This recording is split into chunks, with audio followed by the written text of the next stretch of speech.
Bonjour, on se voit aujourd'hui par rapport à la réalisation d'un petit sérum booster d'hydratation. Alors pourquoi j'ai appelé ça sérum booster d'hydratation? C'est parce que j'ai envie de faire du marketing comme les autres.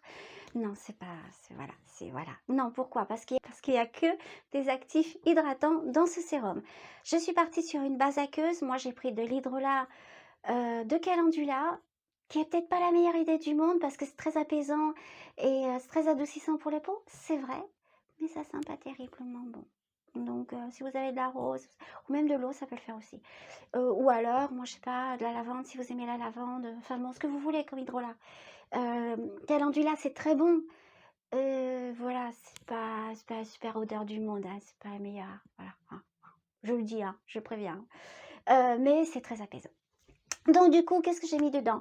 J'ai mis de l'acide hyaluronique parce que en général, ben, pour les sérums hydratants, c'est un basique. J'ai mis de la glycérine parce que c'est un humectant et un humectant. La glycérine que moi j'utilise, elle est bio.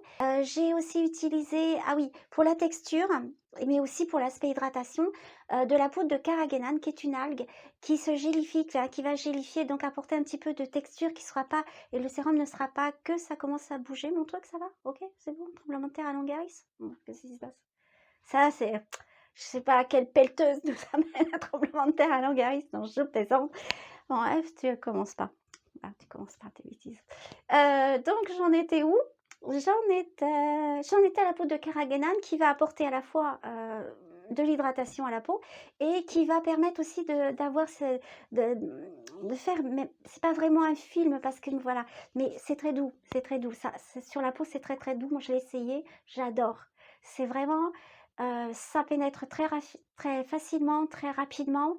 euh, mais ça fait une peau très douce. Alors c'est peut-être aussi le calendula, je sais pas. Mais en tout cas, je pense que la poudre de carrageenan n'est pas étrangère à la chose.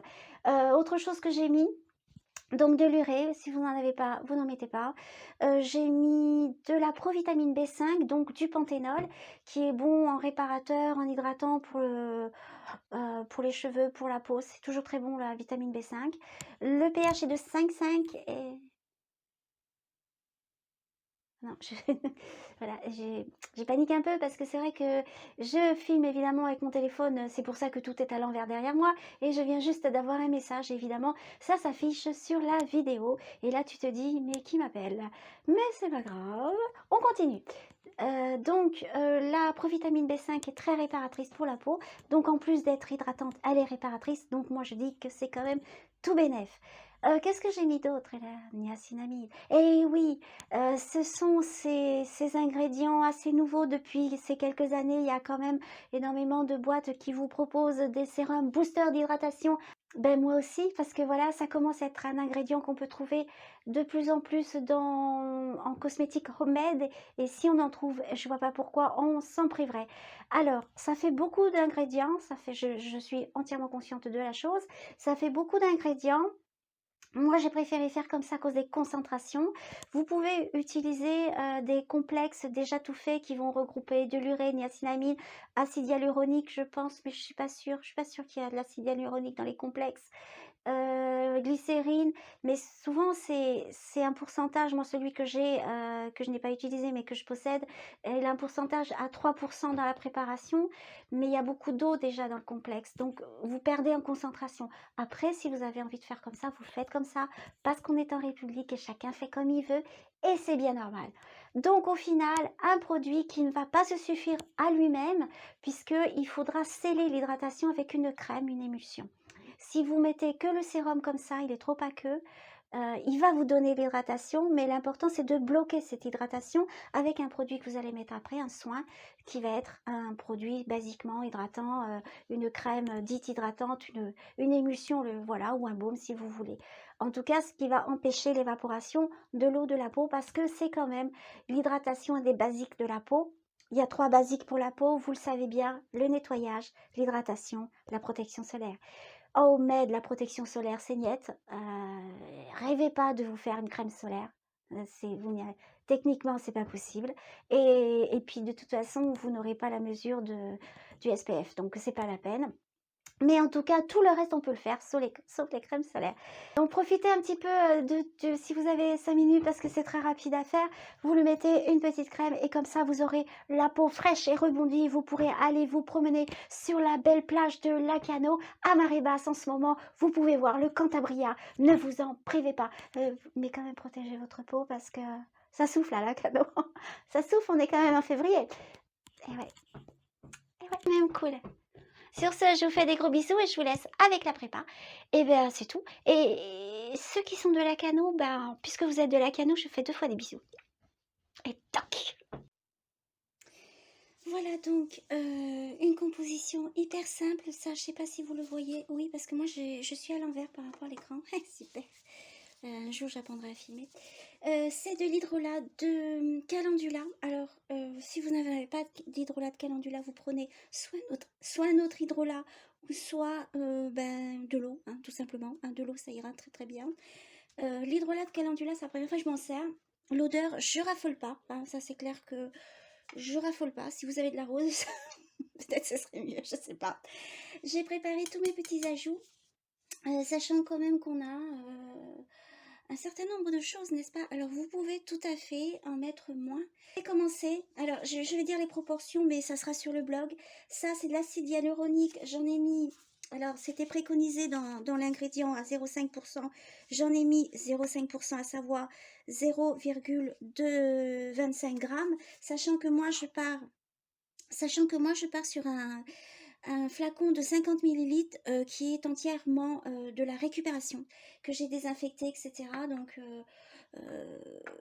vous pouvez acheter des flacons, mais essayez de voir dans vos tiroirs si vous n'avez pas des trucs que vous pouvez recycler, parce que moi, je trouve qu'on jette des trucs comme ça, mais enfin, je veux dire, déjà, un, ça coûte une fortune, et deux, eh ben, visiblement, ça peut servir.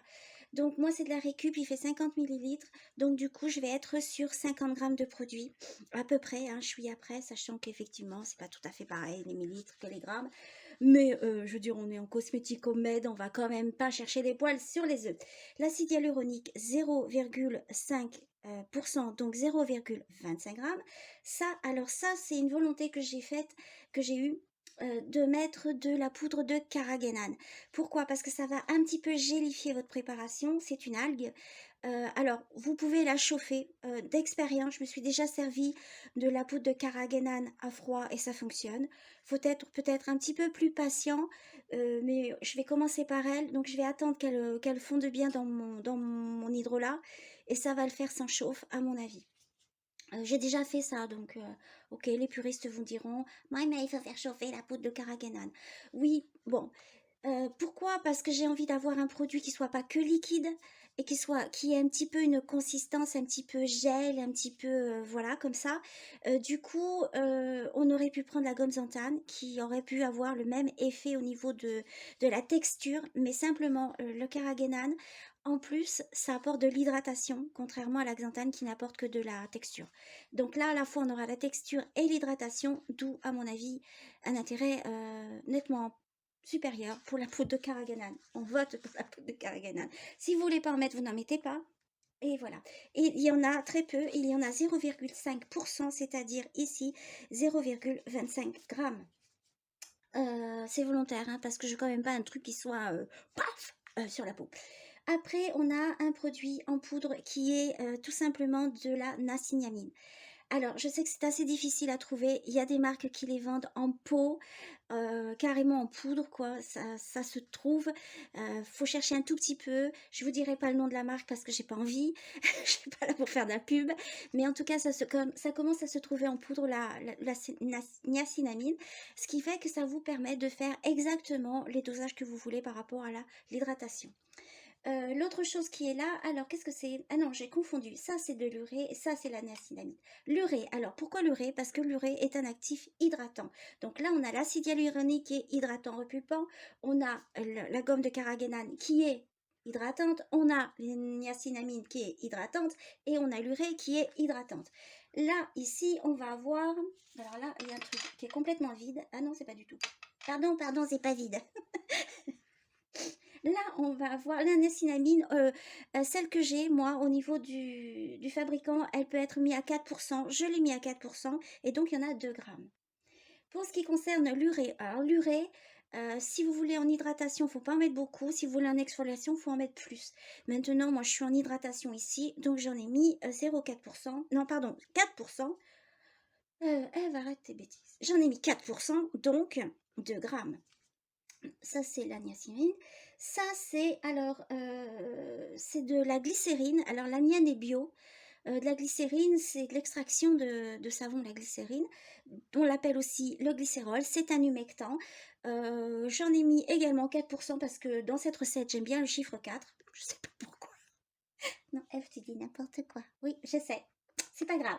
4%, c'est-à-dire ben, là aussi 2 grammes. Et là, la dernière petite coupelle que je pensais être vide et qui en fin de compte, il y a quelque chose dedans, c'est du panthénol, à savoir ce qu'on appelle aussi la provitamine B5, qui à la fois est hydratante et à la fois réparatrice.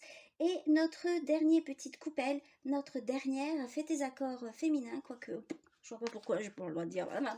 Notre dernière coupelle, c'est simplement le conservateur. Sachant quand même que j'ai une phase aqueuse assez importante, je vais mettre quand même 1% de conservateur. En l'occurrence, celui que j'utilise, c'est le benzyle benzoate. Alors, je me réexplique sur l'utilisation du benzyle benzoate, qui est effectivement un conservateur qu'on utilise dans les produits bio. Hein, c'est dans les produits bio qu'on peut l'utiliser aussi. Il contient des allergènes, je suis entièrement d'accord. Trouvez-moi un conservateur qui conserve et qui ne contient pas d'allergènes, ça va être un petit peu compliqué.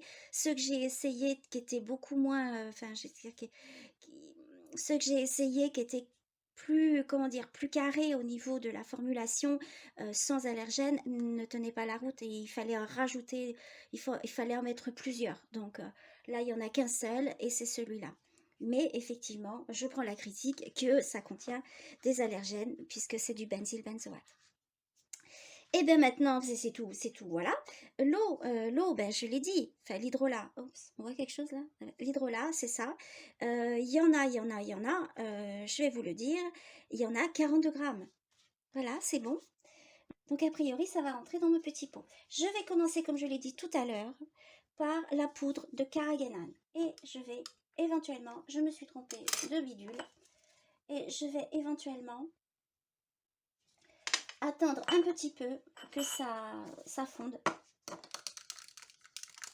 Alors évidemment, j'ai des gants qui sont grands. Voilà. Alors au départ, je ne sais pas si vous allez voir quelque chose, même si je suis en transparence, la poudre de carrageenan, elle fait des... Nous allons appeler ça des grumeaux, puisque c'est des grumeaux, hein, voilà, techniquement c'est des grumeaux. C'est normal, faut pas s'affoler Berthe. Je vous conseille quand même d'attendre un petit peu, genre voilà, moi je vais laisser ça reposer, je vais faire autre chose parce que j'ai plein de trucs à faire. Et je vais attendre que la poudre de carrageenan sympathise avec mon hydrolat.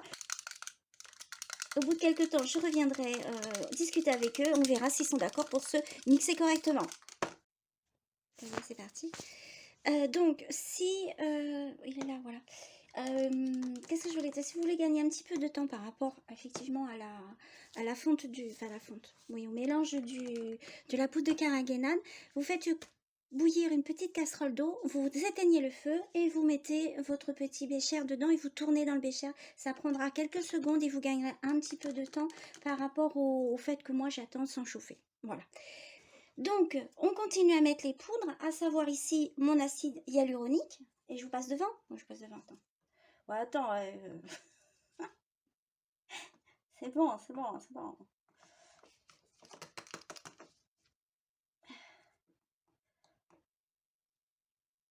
On va tout mettre, hein, parce qu'en plus, c'est anti-rides. Hein. F, t'es lamentable. Oui, je sais. Je sais. Donc, on retourne. Et puis là, c'est pareil. Regalère avec l'acide hyaluronique. Donc, ben, on va retourner, hein, mes cocos. Hein. Il y en a un petit peu sur le haut du machin. Donc, c'est tant pis. Hein, ça sera des rides en plus. Ah non, je rigole. Donc... c'est pareil, l'acide hyaluronique, ça va faire des grumeaux. C'est tout à fait normal. Et donc là, vous appelez Madame Patience. Et Madame Patience, ça va tourner pendant 1 heure. Et elle va aussi aller faire autre chose, en attendant que ça fonde un peu. Alors, pour ce qui concerne l'acide hyaluronique, j'ai vraiment des gants un peu grands, quoi. C'est un ingrédient qui va faire aussi épaissir votre préparation, qui va aussi la gélifier.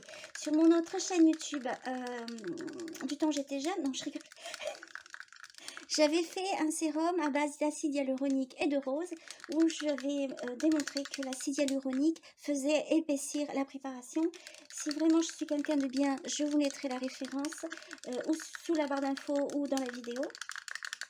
Et faut que je la retrouve. Et on peut tout à fait faire gélifier une préparation rien qu'avec de l'acide hyaluronique. Voilà. Et bien je trouve que ça se mélange plutôt bien. Donc voilà. Alors ce qui se passe c'est que je vais laisser quand même fondre un peu tout seul et puis je vais revenir tourner de temps en temps.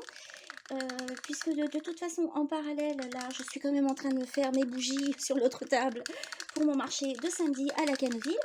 Donc voilà, moi ça ne me dérange pas de laisser poser, d'aller faire autre chose puisque j'ai autre chose à faire. Voilà. Bon ben à tout à l'heure. Alors je vais rajouter l'autre comment dire l'autre ingrédient, ça va être hop, l'urée qui est en poudre. Voilà. Voilà, et qui ne veut pas descendre. Allez, fais ça maligne, urée, mais c'est pas possible.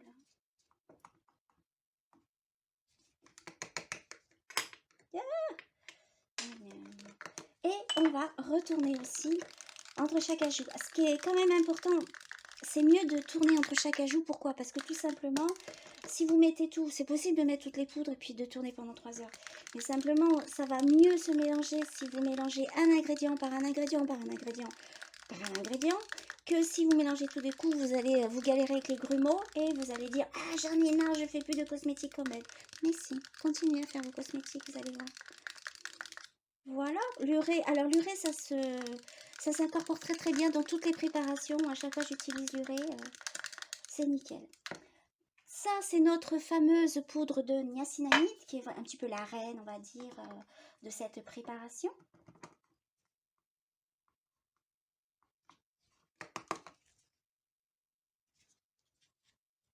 Et pour tout vous dire, parce que je suis honnête avec vous, c'est la première fois de ma vie que j'utilise de la niacinamide dans une préparation. Alors, est-ce que ça sera la dernière? Je n'en sais rien, parce que je ne l'ai jamais fait, donc je ne sais pas. Que voy a faire? Je ne sais pas.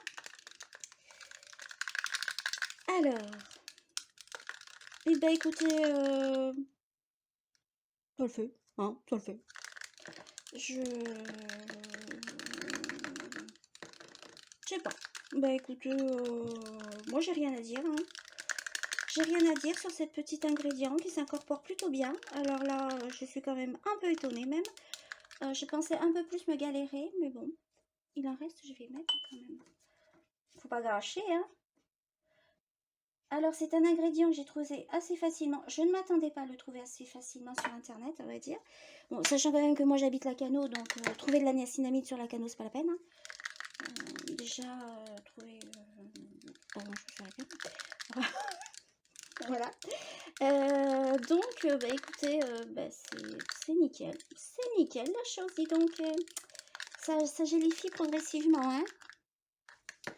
Donc, on va rajouter notre petite glycérine. Je vous rappelle que la mienne, elle est bio. Je vous conseille quand même de chercher. Alors, glycérine, vous trouvez ça à la pharmacie, c'est nickel.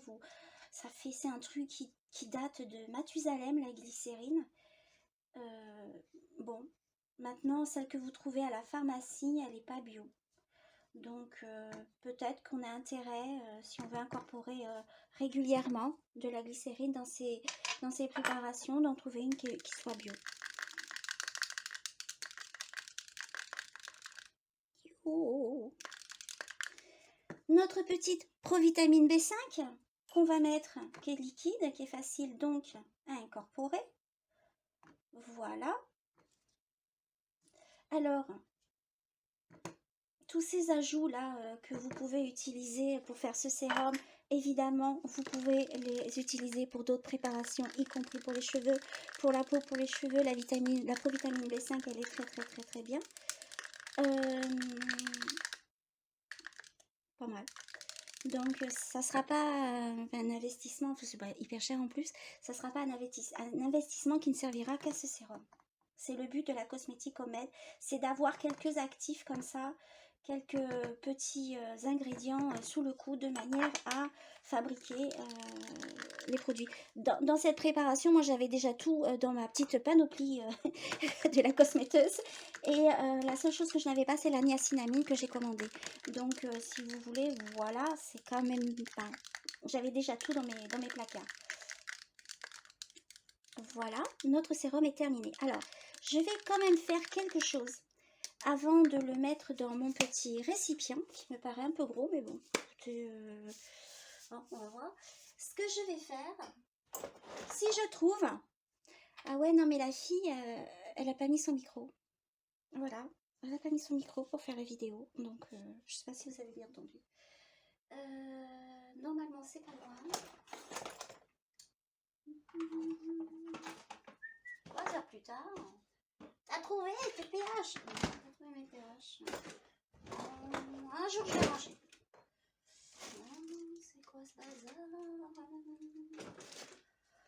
Voilà, c'est fini, oui.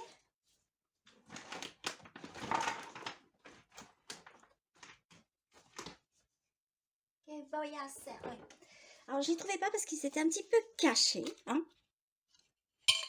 Je vais mesurer le pH de ma préparation. Alors, moi, je suis assez basique pour ce qui concerne le pH.